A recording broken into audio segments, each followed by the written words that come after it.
दोस्तों, आप जिंदगी में जो चाहें कर सकते हैं। ये मैटर नहीं करता कि आपके पास पैसा नहीं, आपके पास सोर्सेज नहीं, या ये मैटर बिल्कुल भी नहीं करता कि आप एक गरीब घर में पैदा हुए।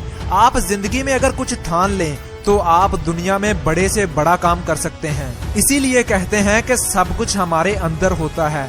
अगर मान लो तो हार है, और अगर ठान लो तो जीत है। चलिए आपको एक ऐसी लड़की के बारे में बताता हूँ जिसने अपनी जिंदगी में लड़की होने के बावजूद भी बहुत बड़ा ख्वाब देखा और उसे पूरा करने की ठान ली। ये लड़की एक गरीब घर में पैदा हुई। जब ये लड़की 4 साल की थी तो इसे डबल निमोनिया हो गया, जिसने इसके जिस्म को मफलूज करके रख दिया, और डॉक्टर्स ने कहा कि अब ये लड़की सारी जिंदगी अपने पाँव पर नहीं चल सकेगी। 5 साल तक ये लड़की बिस्तर पर पड़ी रही, और जब भी कहीं बाहर आती तो व्हीलचेयर या बैसाखियों का सहारा लेती। मगर इस लड़की में हिम्मत थी, और इसने इस हालत में भी दुनिया की सबसे तेज दौड़ने वाली लड़की बनने का ख्वाब देखा। इसकी माँ ने इसके ख्वाब के बारे में सुनकर इसकी हिम्मत बढ़ाई और कहा, बेटा तुम इस दुनिया में हर वो काम कर सकती हो जो तुम चाहती हो। 9 साल की उम्र में इसने डॉक्टरों के मुखालिफ जाकर बैसाखियों के बगैर अपना पहला कदम जमीन पर रखा। ये लड़की कई बार गिरी, हत्ता कि इसके पैरों में जख्म तक हो गए, इसके पाँव में सूजन पड़ गई, मगर फिर भी ये लड़की नहीं रुकी और बार बार गिरने के बाद भी अपनी कोशिश जारी रखी, और 3 साल तक लगातार कोशिश करने के बाद ये चलने लगी और आहिस्ता आहिस्ता दौड़ने लगी। 13 साल की उम्र में इस लड़की ने पहली रेस में हिस्सा लिया और आखिरी नंबर पर आई। इसने 3 और रेसेस में यके बाद दीगरे हिस्सा लिया, मगर ये वहाँ भी आखिरी नंबर पर ही रही।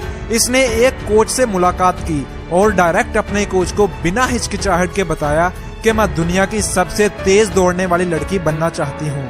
कोच ने इसके जोश और जज्बे को भांप लिया और इस पर मेहनत शुरू कर दी। 6 साल लगातार मेहनत, कोशिश और जख्मों के बावजूद भी इस लड़की ने अपने जोशो जज्बे और मेहनत के दम पर खुद को लोहा बना लिया, और आखिर 10 साल की मेहनत के बाद ये लड़की ओलंपिक्स में पहुंच गई। और ओलंपिक्स एक ऐसा प्लेटफॉर्म है जिसमें वही हिस्सा ले पाता है जो बेहतरीन खिलाड़ियों से भी बेहतर हो। इसका मुकाबला उस वक्त की दुनिया की सबसे तेज तरीन लड़की जुटा हाइनी से था, जो कि पिछले कुछ सालों में एक भी मुकाबला नहीं हारी थी। पहला मुकाबला 100 मीटर का था, जिसमें इस लड़की ने उस वक्त की तेज तरीन लड़की जुटा हाइनी को हरा दिया और सोने का तमगा जीता। दूसरा मुकाबला 200 मीटर का था। इसने इस बार भी जुटा हाइनी को हरा दिया और फिर सोने का तमगा जीत लिया। जबकि तीसरा मुकाबला ये लड़की हार गई और जुटा हाइनी सोने का तमगा जीत गई। अब चौथी और आखिरी रेस थी, जो कि 400 मीटर की थी, और ये रेस रैले रेस थी, जिसमें एक खिलाड़ी दूसरे खिलाड़ी को एक स्टिक पकड़ाता है। जब पिछली खिलाड़ी ने इस लड़की को स्टिक पकड़ाई तो इस लड़की के हाथ से स्टिक गिर गई।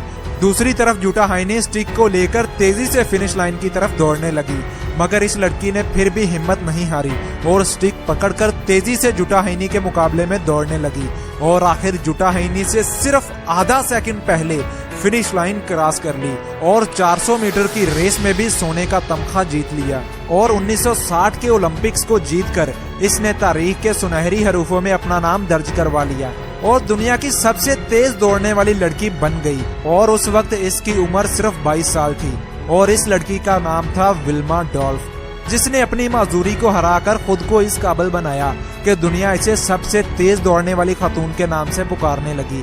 विल्मा की इस जीत से हमें ये सबक मिलता है कि कामयाब होने वाले लोग मुश्किलों की गैर मौजूदगी में नहीं, बल्कि मुश्किलों की मौजूदगी में कामयाबी हासिल करते हैं। इसलिए अगर आप भी जिंदगी में कुछ बड़ा करना चाहते हैं तो कभी बुरे वक्त से मत घबराएं, बल्कि हालात से मुकाबला करते हुए अपने मकसद को पाने के लिए लगे रहें, जब तक आप जीत नहीं जाते।